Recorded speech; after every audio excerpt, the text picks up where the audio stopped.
Before I begin, I just want to say, guys, that even though these guys are blithering idiots and they're going to make a lot of terrible points, they're going to make a lot of deceptive points, and they're not going to make any points and say that's a point towards the reason why Yu-Gi-Oh! Is a bad game to invest in, don't go into the video and just start attacking these kids.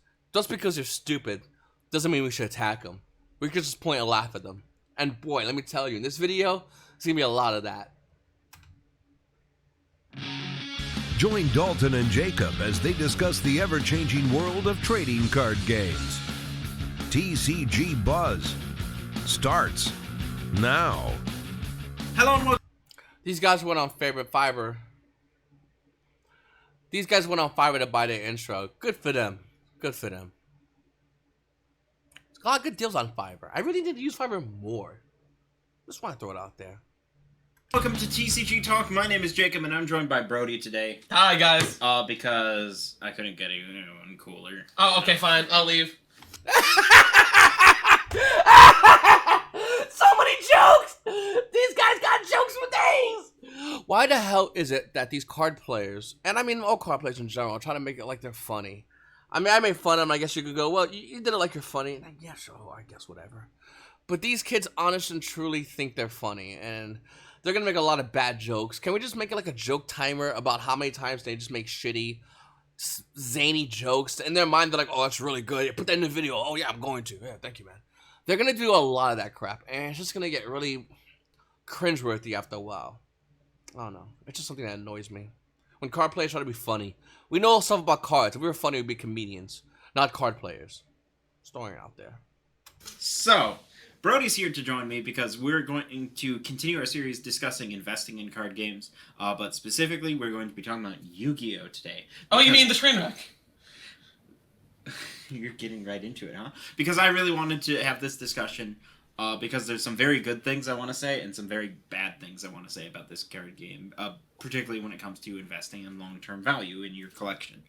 But before we do that, YouTube-y stuff. You know what I'm talking about. You know, there's a certain bell-shaped object. Maybe you should click that and get the notification. Patreon. Yeah. Subscribe to my channel. It's The only thing this kid's gonna do for me is make subscribe to my channel. So, I had Brody join me today because you are a long-term Yu-Gi-Oh player. Yes, I've been on and off since about... Longer-term mental patient. Oh, that's not wrong. I mean, if you would think since 2002, you know, I would have psychological professional help, but Yu-Gi-Oh! Isn't helping that. So, we're going to start with the simple question. Is Yu-Gi-Oh! A good thing to invest in? Yes. Oh, heck no. No, asterisk. What are you looking at? Like, they got 3 cameras, and I think this kid does not know there's 2 other cameras. And the whole time he's looking at one camera. Look in the left. He's looking at one camera, and he's just like, yeah! It's kind of cringe. Of its heavy reprint policy. Oh, shit, I fucked particularly when it comes to investing in long-term value in your collection. But before we do that, YouTube-y stuff. You know what I'm talking about. You know, there's a no asterisk. Some citation needed. Let's start with the fundamentals here. Yu-Gi-Oh! Is number 1 not a good game to invest in because of its heavy reprint policy. And that is because... I like how he keeps looking back at this kid. This kid has... The other kid he's talking to has no idea what he's saying as well about Yu-Gi-Oh! But he's looking back at him like, right? No, that's... You're wrong. The fact that Yu-Gi-Oh! Has a heavy reprint policy means the fact that a lot of Yu-Gi-Oh! Players that cannot buy the cards at its original crazy high price point can buy that cheaper price point. We all know this already. This is a fact to all us Yu-Gi-Oh! Players. But anyone watching this video who's not a Yu-Gi-Oh! Player, that's the reason why we... Even me recently, I spent $1,000 on Ultimate Rare Max C. There are other versions of the card that Yu-Gi-Oh! Players can have access to at a cheaper value. Still same card, still the same thing, not the same rarity. So even though this kid over here is just a blithering idiot, his buddy's also just stupid as hell, it doesn't mean the fact that they think that that's a real thing. They can say it, they can pretend it's a real thing. He can look at his buddy looks at him and goes, yeah, no, that's a real thing. But they're wrong. They're wrong as hell. They're not true at all. The fact that these kids pretend is just comical at that. But yeah, the fact that we have reprints in this game makes the game really good because we could actually go ahead and we could have new sets, and Yu-Gi-Oh players can get the card at cheaper price point than it originally came out at. I don't understand why that's a bad thing whatsoever. I'm a big fan of reprints. I think Yu-Gi-Oh and other games like Pokemon should have a lot more reprints. It'd be way more better for players who don't want to buy the card at its current high price point, can now go ahead and buy the card at a cheaper price point. That's awesome. What's wrong with that? That makes the game great. And going back to the original topic of why is that bad for investing? It's not. I mean, you get a card that has a higher rarity version of its reprinted counterpart or counterparts. The original print secret rare first edition would maintain the highest value. So once again, I don't understand why they're even saying this. In the case of a card like recently, like it would evenly match. When evenly match saw meta play, all the reprints went up in value. Reprint and match, evenly match original print went up in value even more so than the other variations of the card. So once again, what are you saying? Because I think it's kind of a side effect of the fact that, one, it's one of the top 3 biggest card games around, and 2, because of the fact that it has no rotation like other card games do. Because of that, 6 years after a card comes out, you might still need it for your deck, so they're going to reprint it. Hey, it's kind of like, it reminds me of, Card Fight, and, Cran Tiger has only had one printing, and it's like a $23, like, double rare for no reason. If something... Yeah, just like that. It's just like that Card Fight game that you don't play, more than likely. Card Fight Vanguard, Force World, and Dragon Ball Super came out and were huge initially. The company got too greedy, and the game ultimately died out, and the players more than likely went back to the 3 big top card games. Pokemon, Magic Gathering, and Yu-Gi-Oh! So whenever you mention like a non-top 3 card game to any card player that plays one of the big top 3 card games, they look at you like you're a blithering idiot. This kid supposedly says he plays Yu-Gi-Oh, but it's not mentioning like Card Fight Vanguard. Yu-Gi-Oh players don't care about Card Fight Vanguard. We don't care about any other card game except Yu-Gi-Oh. I play Pokemon as well. Tell you right now, Pokemon players, they don't care about other card games. Somehow, some way, Magic Gathering players think that their game is the best, even though it's dying. We know it's dying. It's factual. But they think the game is the best, and for that, they could talk bad about other card games. Magic Gathering players kind of forgot about the fact that Magic Gathering Remake recently came out, and it's killing the LGS stores. And even to add more fuel to that fire, Wizards of the Coast is selling directly from their website to the player base, just screwing over LGS stores, local game shops, as well as distributors. So I don't really understand that this whole ideology of like, yeah, Yu-Gi-Oh! Bad game. Magic, it's not a bad game. We're a good game. Your game has slowly stopped becoming an actual physical trading card game and more of a digital card game. The reason why Wizards of the Coast is doing that, mind you, is because they want to sell directly to the player base so they can make the most amount of money. Selling digital makes way more money than actually printing and processing those cards, and then giving it to distributors who take their cut and having distributed it all around. So, once again, I don't understand why that's a bad idea. Also, the fact that you said that you having rotations is good, it's not. I mean, once again, you said Yu-Gi-Oh's back doesn't have rotations. I should correct myself. So, by saying that, I'm going to assume that you think by having rotations makes a good card game. Unfortunately, you're just wrong. A good card game like Yu-Gi-Oh does not need a rotation. The fact that it doesn't have a rotation, or never had a rotation, and the reason why it's one of the top card games kind of proves my point. It's just a good card game. Why don't you accept that and move on? And for investing, I'm waiting to hear why it's bad still. I don't understand. Like, are you going to talk about that or not? Or what's going on with that part? Thing is overvalued in Yu-Gi-Oh! Because it's sought after, it's going to get reprinted. Whereas, generally, Magic's got some problems with reprints as well, but not nearly as severe yet. So, I don't know when this video was posted. Actually, let me see. When was this video posted? In 2020. Okay, it was actually not posted not that long ago. Wizards of the Coast is upscaling the amount of reprints they do. They're doing that on purpose because they know the more reprints you do and you sell as a company, the more people buy them, the more money you make. So they're increasing that. In fact, we could talk about, if you guys are a Magic Gathering crowd, they had a set called the Master Sets. And when they first whipped it out, it sold out, cleaned off every shelf, not a box around.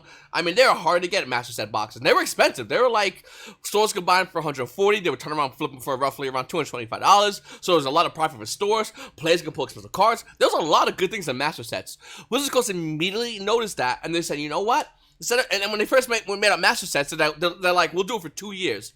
The minute they realized the fact that they can make money doing this, like a lot of money, and sell out, they said, screw it, let's sell out. They reprinted Master Sets, then following year afterwards, a second one, and then more and more and more. In 1 year, they printed, I believe, 2, arguably 3, depending on how you want to look at it, Master Sets. That's how much they sell out. Reprints of Magic Gathering are exponentially increasing every single year, and they're going to continue to exponentially increase. In fact, we go over here, and type in was it Summer Drop? I think Summer Drop MTG. And then, Secret Lair, I'm sorry. There's Secret Lair, there's Summer Drops, all this stuff. And they're literally working on selling cards directly to the player base.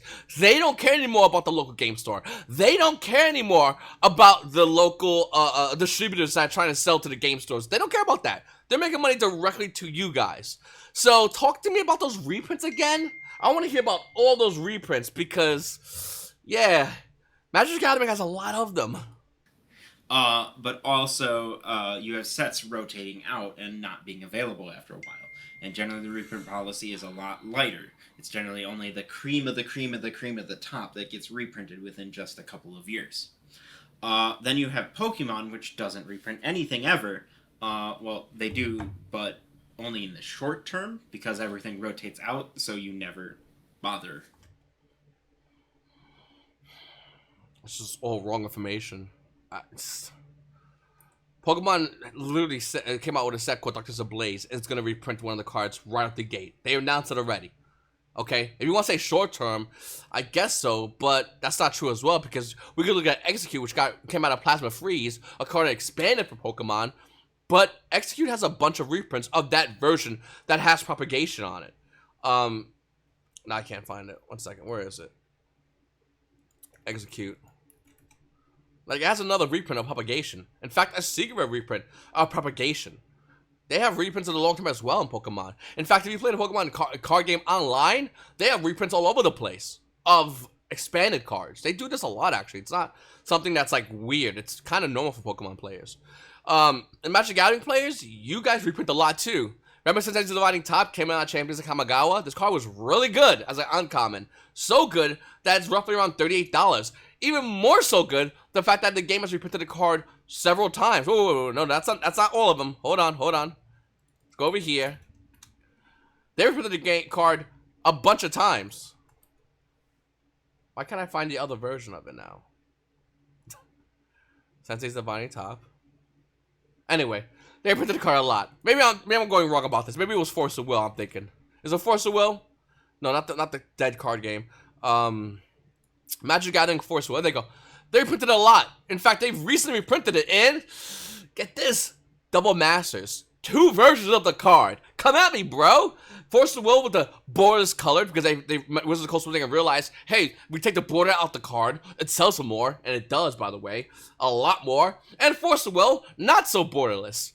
In fact, not only did they do that, that's nothing compared to the reprinted version that they made as a masterpiece set, and that version of the card's going for roughly around $300. So yeah, reprints again. Bad for card games. How? Like, once again, bad for the market. How? I just showed you a bunch of Magic the Gathering, and Yu-Gi-Oh! With the reprints, at least when we do our reprints in Yu-Gi-Oh!, we do it so people that don't want to buy the expensive cards can buy it at a cheaper price point. It's actually a really good thing that we do it for the player base. And for the collector's base, having the original print first edition of a card that got reprinted is still really good. Ask Blossom and Joy Spring. With it. Yu-Gi-Oh!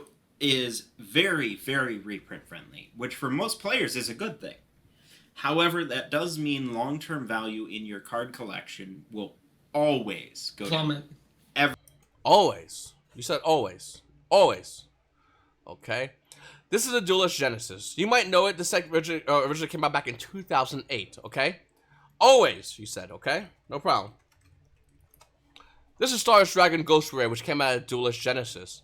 This card has always went up in value. In fact, looking at Star Wars Dragon out of Duelist Genesis with a $187 market price on limited versions, $185. You want a first edition version? $1,000. This card has always went up. You want to look at Rising Rampage? This card didn't come out too long ago. Came out about almost a year ago, actually, about 2019.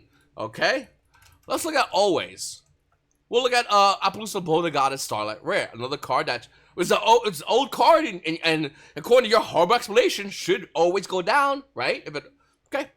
Appaloosa Blow the Goddess, when it originally came out as Starlight Rare, was roughly around $250 to $300. Looking at Starlight Rare right now with a $700 market price, it's roughly around $775. In fact, after that one has sold, it's roughly around $900 up to $1,000 for this card. One more, you say? Sure. Let's look at Cybernetic Revolution. This set came out in 2005, 15 years ago. And you know what? You're right. I'm probably looking at higher rarity cards. I'm gonna look at a common. A Point of Red Lotus is a comment from Star Wars Overdrive. Oh, not Cybernetic Revolution. Oh, for Cybernetic Revolution, I was looking at Cyber Dragon. Hold on 1 second. Let's do this in order. Cyber Dragon. I was gonna edit this video out, and I did a whole take of this video, and I didn't edit this video out, so I'm not going to. I'm just doing one full take. I'm burnt on this video and these kids. Cyber Dragon Ultimate Rare coming out Cybernetic Revolution is roughly around $400. That card's pretty old. It's pretty old. And let's look at a Point of Red Lotus set. So Star Wars Overdrive. When did this set originally come out? So we'll look at this as a comment from 2009. It came out. Point of Red Lotus is roughly around $8. So tell me about always goes down. I want to hear about that always going down, because these cards don't look like they always go down. So you can make a good argument, great argument, that these sets have good value. Even a YouTube channel about it. Craziness, I know. I know. Every time. I've seen people who get crazy into Yu-Gi-Oh! For just a set or two. Maybe they find one particular archetype they like, and they just go crazy and buy a ton of packs or whatever, and they just load up a binder of just that era's Yu-Gi-Oh! Cards, and then they try to sell it 5 years later, and they can't get $50 for their entire collection. I know a guy who bought Magic the Gathering cards, and what happened was that he bought the cards, and he was playing with them, and he was having such a good time, and his mom and dad and sister were over at the dinner table, and they're like, come over here, Johnny, come over to the dinner table, and he's like, fuck you, Mom, Magic's my only family, and they're like, well, get out, you little fuck, and the kid's like, well, I will get out then, eat ass, and he slept behind a trading card game store, Magic the Gathering card game store, where he was like loved and hugged by all his Magic friends, and they didn't care that he didn't smell. It's Magic, they're Magic players, they don't care about that stuff, it's not a big deal for them. And then what happened was he was sleeping one day, and he woke up with a needle in his arm, next thing you know, addicted to heroin. Basically, what I'm saying is, I made some shit up about a story about how bad it is to be a Magic the Gathering player. Just like you made a story up a little while ago about how bad it is to be a Yu-Gi-Oh player. See? We made shit up together. Stories. I remember a specific time where Ash Blossom was the key card to get, and now Ash Blossom has like 9 reprints, and it's like maybe a $6 card versus like the $70-$80 price tag when it first came out. Look at that face. That's a face of a guy who knows he just told some bullshit. So Ash Blossom Joy Spring. Okay. So the Secret Rare Ash Blossom Joy Spring First Edition, unlimited version of the Secret Rare, is about $38. It's about $56 right now. Yeah, it's less than 70, I guess so, sure. You said 9 reprints? 1, 2, 3, 4, 5, 6. Yeah, I don't know. 6, 8, 9. 6 and 9 are different. And that lasted maybe a year and a half, and then they're like, oh, reprint. Oh, structure deck, reprint. Look at whatever the current pot card is, this generation's flavor of pot. Pot of greed. Insert pot of greed meme. Like, what does it do? Wow, I think I just cringed a little. Yes, thank you. So, the reprint policy is the primary reason, but there are others. For example, there's just the fact that Yu-Gi-Oh's player base is less interested in that type of thing. It's very much about what is playable versus other card games where there's more of a collecting element to them. That's a lie. Just full of shit. My YouTube channel is based off 3 markets. The casual market, the competitive market, and the collector's market. All 3 markets and all 3 types of players. Some players overlap each other. It could be casual who collects or competitive player who collects. But all 3 markets, all 3 players, if you find someone who specifically does that market, they're going to tell you that's all they care about. They're going to tell you that's all they put their money in. And Yu-Gi-Oh's collector's market has exponentially increased throughout the years. We know this through the exponential increase in prices of older cards. Older cards that are specifically from the TV show, as most collectors derive their ideology of what they want within the market from the TV show. And Konami knows this by promoting more of those cards from the TV show. They're not dumb. Why do you think all the sets of the legendary duelist sets are mostly TV show sets? Konami's not selling that to competitive players. It could be a good card in them, sure, I guess so, for competitive players, absolutely. But those sets are meant for collectors. They know what collectors want, and they're going to sell it to them. I know very few people who got into Yu-Gi-Oh! Just to collect the cards in a binder. I know very few players who got into Magic Gathering just to collect the cards in a binder. See? We both know people. We made 0 evidence why. We didn't talk about it. We just did ad hoc. We just basically just threw out there and said, I know a guy who played Yu-Gi-Oh! Got shot. This is why I don't play Yu-Gi-Oh! Because I don't want to get shot. bullshit. You're just full of shit there, my guy. Number one reason people buy Yu-Gi-Oh cards is to Play the card game. It's play with them. Wow. You play with shiny cardboard? Fancy What? that.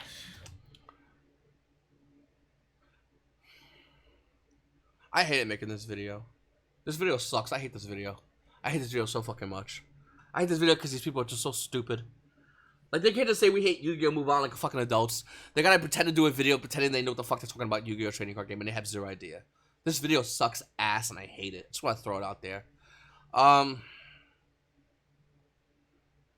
Going by the same argument, Magic the Gathering players start playing Magic the Gathering, most likely start playing Magic the Gathering to play the fucking card game.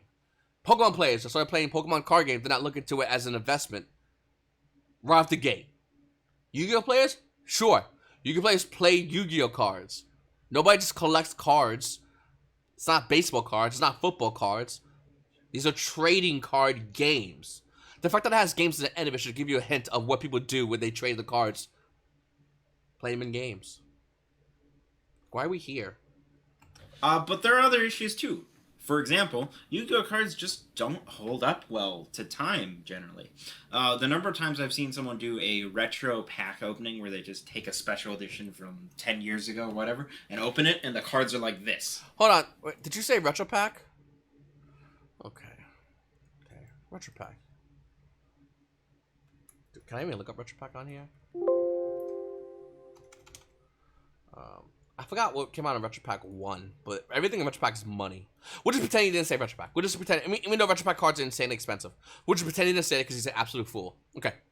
So, he said Yu-Gi-Oh cards don't hold up, right?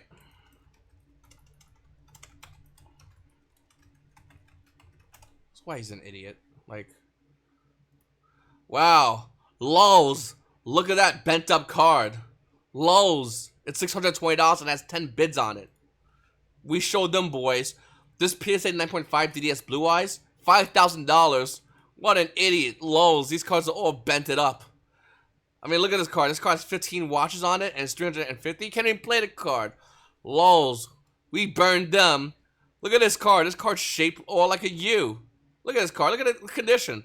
Nobody's buying this. What? $500? It's kind of like people are buying cards. They don't give a fuck. They investing, we'll say. Their card stock is just not great, and cards for Yu-Gi-Oh! Just warp over time. I've seen sealed booster packs that look like the letter U. Yeah, it's not wrong. It's like Today's letter, the letter of the day is U, and the number is also U because the number warped. Magic the Gathering cards' condition of the quality of their cardboard is so fucking bad, they actually have a website in which you could contact them. It happens with new cards or old cards, but literally you could contact them and they will reprint the card and send you the correct copy of the card in the correct condition. The fact that these mongoloids think that Yu-Gi-Oh cards warp and that's only it, so Yu-Gi-Oh cards are therefore bad, is also disingenuous. Yu-Gi-Oh cards don't always warp if taken in good condition. I mean, Yu-Gi-Oh cards can have what Magic the Gathering cards have. You know, misprint, crimps, ink errors, fillers, human errors, corner errors, stamping errors, unintentional release, magic sets, printing, flaw errors, and other notable misprints. It's so bad for Magic the Gathering with the bad printing, they have a website called misprintmtg.com. So say me your bullshit about bad printing in Yu-Gi-Oh cards.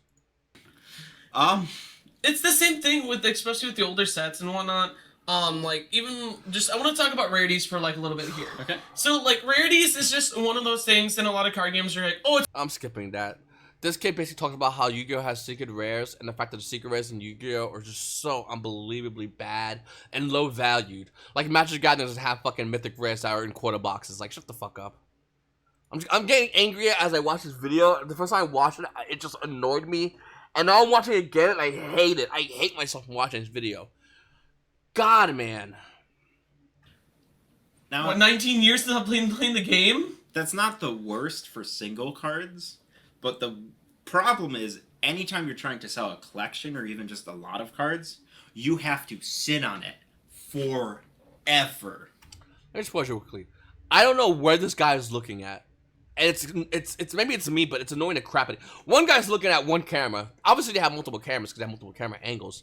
This guy is talking to that guy who's looking at the wrong camera. This guy's eyes, and it's not like that physical thing where you have, someone will have like one eye this side. This guy's eyes, if you watch the entire video, I'll put the link if you want to watch. You want to do that to yourself. One eye goes here, and then the other one goes here, and like a motherfucking iguana, this kid's eye goes like up here. It's not like I was down here throughout the entire video, and you're like, dude, what's wrong with you, bro? Are you okay? Like, maybe you shouldn't play cards. Maybe you should just get your optometrist. I think that's the word that you're gonna need to use. Sell your magic cards because there's so much money in them, evidently. Get your eyes fixed, bro. Like, it's not even an insult. More or less, I'm just like really worried about that. Like, look at his eyes throughout the video. I'm not even lying to you. Or split apart and take the hassle. So that's something you have to factor in.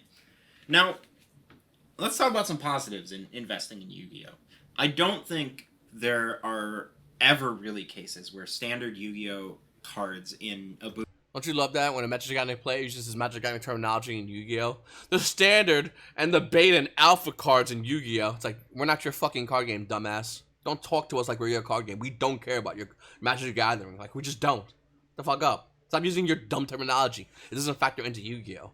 Boosters that are worth investing in. Pretty much never. No. But there Why are is he still looking opportunities in Yu-Gi-Oh! You look at the Back to the people camera. who bought, say, what's a good example? I had one in my head and then I lost it. Would you like me to bring up something? Yeah, go ahead. All right, so I've been playing Yu-Gi-Oh since 2002. So I've come and gone between the ages. I've never really stuck in an era too long. I've always like kind of dropped out halfway through like a format or something because I got tired of all very the... common. Very common. That's not very common whatsoever. You're actually an ex-player of Yu-Gi-Oh! Is it very common? They'll probably say yes. Is it very common that people quit Yu-Gi-Oh? Yeah, I did. Okay.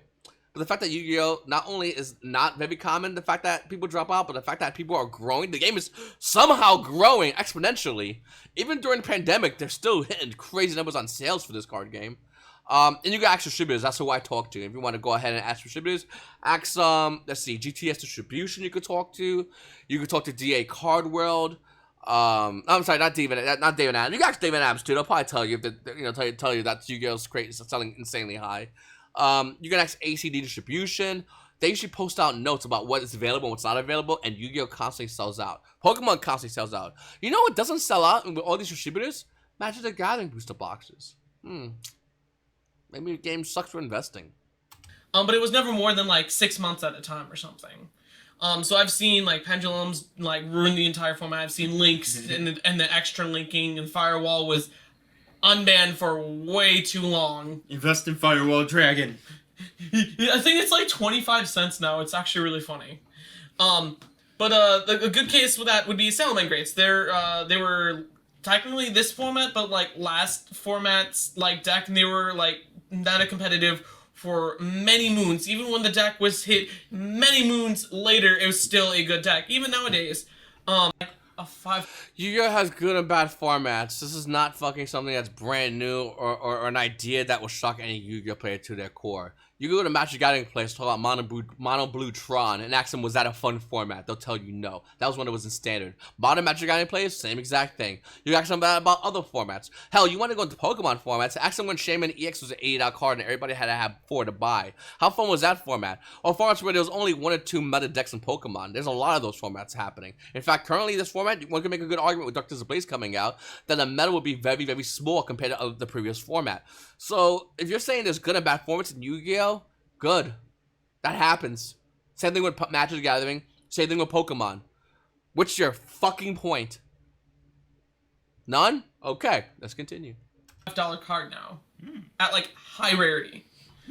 Same thing. It's like now we have there's a card that's coming out as a spell card. I can't remember what it's called.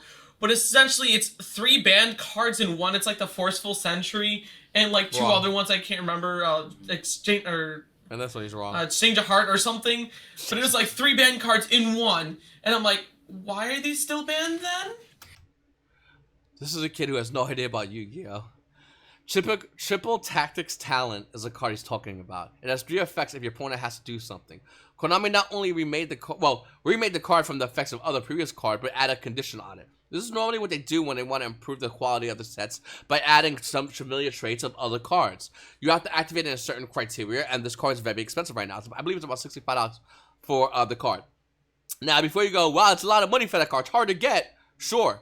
But we go back to the beginning video, like these dumbasses that we're talking about, Yu-Gi-Oh! Is going to have reprints. Triple Tactic Sound will have reprinted. Forbidden Drops will have a reprint, another $8 card. All these expensive cards will ultimately have a reprint. Those who don't want to pay the high amount of money for the cards will ultimately get them later on. If we're talking about the old effects of cards that are currently banned coming off on these cards, well, sometimes in the ban list that we have, cards that are currently banned come off the ban list. Cards that are currently off the ban list go on the ban list. This is not something new to every Yu-Gi-Oh player, but if you're a Magic Gathering player who pretends he's a Yu-Gi-Oh player because he fucking passed by a Yu-Gi-Oh event one time, I was like, what's in there? And then he walked away and he's like, I'm a Yu-Gi-Oh player now, this is it, I'm infected, this is how it works, I know about Yu-Gi-Oh, I can talk about Yu-Gi-Oh. Like this dumbass is, then you can actually think that's an actual reality. This is why we have a one current ban list and not a rotating set, because rotating set would be an idiotic move for the card game Yu-Gi-Oh, especially with all its reprints. Reprints which Magic Gathering Pokemon players are also seeing within the respective card games. Basically, what I'm trying to show in this video is that besides the fact that these two just don't know what they're talking about, I will say one good thing. They have a very nice set. Like a very, very, very nice set. They have like lawn chairs, but ultimately they actually have a nice set. And I kind of would love to see this actually be upgraded. And maybe a little advice for these kids. Don't talk about Yu-Gi-Oh! If you have no fucking idea what you're saying. Hey, if these kids want to hit me up, I'll actually invite them on. We'll do a live stream. We'll have a conversation about Yu-Gi-Oh! One day. I would love to talk with these kids about Yu-Gi-Oh! Just keep up, kiddo. Anyway, I'm not watching the rest of this video. I watched 10 minutes of this horror show. It's a 20-minute video in which they lie constantly. They misconstrue numbers. They say things, and then in the same video, they go against exactly what they said. One kid said, I believe in the video, I think in a 6-minute mark, roughly. It was in the comment section of the video, where he's like, I never sold Yu-Gi-Oh cards, and then another video, he say he sold a card. They're just dumbasses. I'm not sure, like this is like a really, like, a nice setup. Even though the chairs are bad, it's a nice setup to be talking about, like, card games. But they have no idea about Yu-Gi-Oh! And it just kind of comes off like... It kind of comes off disingenuous, and these kids just look like a bunch of dumbasses. I bet you they know a lot about Magic the Gathering or Card Fight Vanguard, but when you come into the domain of Yu-Gi-Oh! And you have no knowledge, how about you shut the fuck up and listen sometimes? It's your boy V, and you paisanos, you paisanos have a great day.